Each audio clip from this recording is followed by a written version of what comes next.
नमस्कार दोस्तों, आप देख रहे हैं लाइव पल्स न्यूज और मैं आपका होस्ट।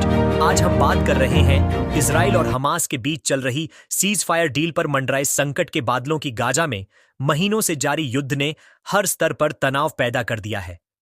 मध्यस्थ देशों की कोशिशों के बावजूद हालात बार बार बिगड़ते दिख रहे हैं।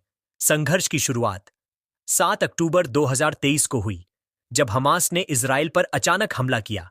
इस हमले के बाद इजराइल ने गाजा में बड़े पैमाने पर सैन्य कार्रवाई शुरू की। तब से अब तक हजारों लोग मारे जा चुके हैं और लाखों लोग अपने घरों से विस्थापित हो गए हैं। अंतर्राष्ट्रीय दबाव और कतर, मिस्र तथा अमेरिका की मध्यस्थता से अस्थायी युद्ध विराम की कोशिशें शुरू हुईं। कुछ दौर की बातचीत में बंधकों की रिहाई और मदद पहुंचाने पर सहमति बनी, लेकिन अब यह डील नए संकट में फंस गई है। इजराइल का कहना है कि हमास गंभीर प्रस्ताव नहीं दे रहा। वहीं हमास आरोप लगाता है कि इजराइल जमीन पर हमले जारी रखकर समझौते को कमजोर कर रहा है। 3 मुख्य मुद्दे अटक गए हैं। पहला, बंधकों की अदला-बदली, दूसरी इजरायली सेना की वापसी और तीसरी गाजा में मानवीय सहायता की गारंटी। इस बीच डेड होस्टेजेस यानी मृत बंधकों का मुद्दा भी गर्म हुआ है। रिपोर्ट्स में सामने आ रहा है कि जिन बंधकों को जिंदा माना जा रहा था, उनमें से कई अब जीवित नहीं हैं। इस खबर ने इजरायली जनता में गुस्सा और सवाल दोनों बढ़ा दिए हैं। बंधकों के परिवार सरकार पर समय पर कार्रवाई न करने का आरोप लगा रहे हैं, जबकि इजरायली सेना का कहना है कि हमास ने बंधकों को ढाल की तरह इस्तेमाल किया है। यह मामला अब अंतर्राष्ट्रीय स्तर पर मानवीय संकट बन गया है। गाजा की जमीनी हालत बेहद खराब हो चुकी है। अस्पताल लगभग ठप हैं। पानी और खाने की किल्लत बढ़ गई है। बिजली की आपूर्ति रुक गई है। स्कूल तबाह हैं और लगभग 70% आबादी को घर छोड़ने पड़े हैं। संयुक्त राष्ट्र मानवीय सहायता पहुंचाने की कोशिश कर रहा है, लेकिन सीमाओं पर रोक और सुरक्षा हालात के कारण राहत कार्य कठिन हो गया है। अंतर्राष्ट्रीय राजनीति में भी इस मुद्दे ने उथल-पुथल मचा दी है। अमेरिका, यूरोपीय देश, संयुक्त राष्ट्र और अरब लीग सभी युद्ध विराम की अपील कर रहे हैं। कतर और मिस्र अभी भी बातचीत कराने की कोशिश में हैं। फ्रांस और तुर्की ने भी चेतावनी दी है कि हालात नियंत्रण से बाहर जा सकते हैं। इजराइल की आंतरिक राजनीति भी गर्म हो चुकी है। प्रधानमंत्री नेतन्याहू पर विपक्ष का दबाव बढ़ गया है। लोग कह रहे हैं कि युद्ध को लंबा खींचकर देश को खतरे में डाला जा रहा है। बंधकों के परिवार सड़कों पर उतरकर विरोध जता चुके हैं। कुछ नेता सीज फायर के पक्ष में हैं, जबकि कुछ हमास का पूरी तरह सफाया करने के समर्थक हैं। दूसरी तरफ हमास भी राजनीतिक और सैन्य रूप से खुद को मजबूत दिखाना चाहता है, लेकिन गाजा के नागरिकों में बढ़ती तबाही को लेकर असंतोष दिखाई दे रहा है। कई मध्य पूर्व देश हमास को समर्थन तो देते हैं, लेकिन खुलकर सैन्य मदद से बचते हैं। इस पूरे घटनाक्रम के बीच अमेरिका के पूर्व राष्ट्रपति डोनाल्ड ट्रंप के बयान ने एक नई हलचल पैदा कर दी है। उन्होंने मौजूदा अमेरिकी प्रशासन को कमजोर बताया और कहा कि अगर वे सत्ता में होते तो यह संघर्ष लंबे समय तक नहीं चलता। उनके बयान से अमेरिकी राजनीति में बहस छिड़ गई है और इस्राइल हमास मुद्दा चुनावी रंग लेने लगा है। आने वाले हफ्ते बेहद निर्णायक माने जा रहे हैं। अगर सीज फायर बहाल नहीं हुआ तो हमले तेज हो सकते हैं और बंधकों की मौतों के और मामले सामने आ सकते हैं। गाजा में मानवीय संकट और भयावह हो सकता है। अगर बातचीत सफल हुई तो चरणबद्ध युद्ध विराम, बंधकों की अदला-बदली और राहत कार्य की रूपरेखा तैयार की जा सकती है। इस संकट ने साबित कर दिया है कि यह केवल 2 पक्षों की लड़ाई नहीं, बल्कि एक गहरा मानवीय और भू-राजनीतिक संकट है।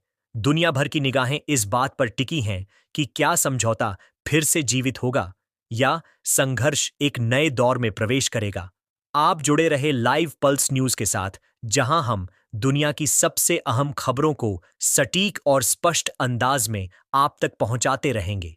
इस पूरी स्थिति में अंतर्राष्ट्रीय समुदाय की भूमिका और अधिक संवेदनशील हो गई है। संयुक्त राष्ट्र बार-बार अपील कर रहा है कि गाजा में जारी हमले तुरंत रोके जाएं और मानवीय कॉरिडोर बनाए जाएं ताकि मदद पहुंच सके। कई देश राहत सामग्री भेजने की कोशिश कर रहे हैं, लेकिन सीमाओं पर सख्ती और लगातार तनाव के कारण सप्लाई चेन ठप होती जा रही है। इजराइल पर दबाव है कि वह बातचीत की प्रक्रिया को मजबूत करे।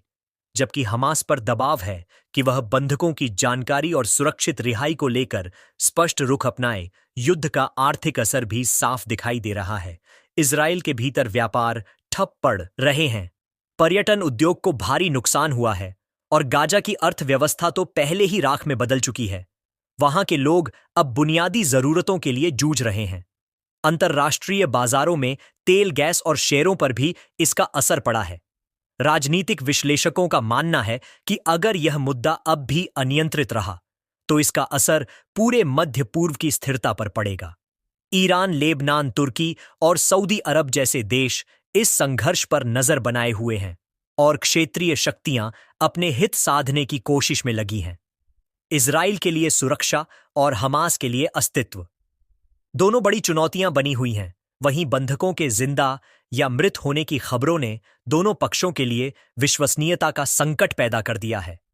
अंतर्राष्ट्रीय विशेषज्ञों का मानना है कि अगर तत्काल मानवीय समाधान नहीं निकाला गया तो भविष्य में यह संघर्ष और भयानक रूप ले सकता है। गाजा में घायल और बेघर लोगों की संख्या इतनी बढ़ गई है कि अंतर्राष्ट्रीय स्वास्थ्य एजेंसियों की क्षमता जवाब देने लगी है। कई देशों की सरकारें अपने नागरिकों की वापसी और राजनयिक सुरक्षा को लेकर भी सजग हो रही हैं। तनाव बढ़ने की स्थिति में सीमाएं बंद हो सकती हैं और पड़ोसी देशों में शरणार्थियों की संख्या तेजी से बढ़ सकती है। इजराइल की रणनीति अब भी सैन्य दबाव के जरिए हमास को कमजोर करने की है, जबकि हमास सीज फायर के बिना अपनी राजनीतिक शर्तें नहीं छोड़ना चाहता। बीच में फंसी है आम जनता, जो हर दिन भय और अनिश्चितता में जी रही है। बमबारी की आवाजों और ढाती इमारतों के बीच बच्चों की चीखें दुनिया का दिल दहला रही हैं। संयुक्त राष्ट्र की एजेंसियां बार बार कह चुकी हैं कि गाजा को एक खुले कारागार में बदल दिया गया है। इस बीच डोनाल्ड ट्रंप के बयान अमेरिकी विदेश नीति पर दबाव डाल रहे हैं, क्योंकि चुनावी माहौल में हर अंतर्राष्ट्रीय मुद्दा वोट बैंक से जुड़ जाता है। ट्रंप ने इस मुद्दे को लेकर जो आक्रामक स्वर अपनाया है, उससे व्हाइट हाउस की रणनीति पर भी सवाल उठने शुरू हो गए हैं। विशेषज्ञ कह रहे हैं कि अगर सीज फायर की प्रक्रिया धीरे हुई तो जमीन पर विस्फोटक स्थिति और बढ़ सकती है। इजराइल के भीतर भी सामाजिक ध्रुवीकरण बढ़ रहा है और नेतन्याहू की लोकप्रियता लगातार गिर रही है। विपक्ष और आम जनता मिलकर यह मांग कर रहे हैं कि युद्ध से पहले बंधकों की सुरक्षा और मानवीय समाधान को प्राथमिकता दी जाए।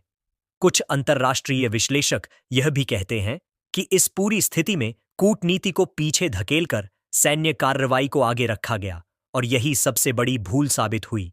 आगे की राह आसान नहीं है, लेकिन अगर क्षेत्रीय शक्तियों और संयुक्त राष्ट्र ने मिलकर दबाव डाला तो एक चरणबद्ध युद्ध विराम संभव हो सकता है। मिस्र और कतर की भूमिका अब निर्णायक बनती जा रही है। दूसरी तरफ हमास की आंतरिक कमजोरियां और गाजा के नागरिकों की पीड़ा उसे समझौते की ओर धकेल सकती है।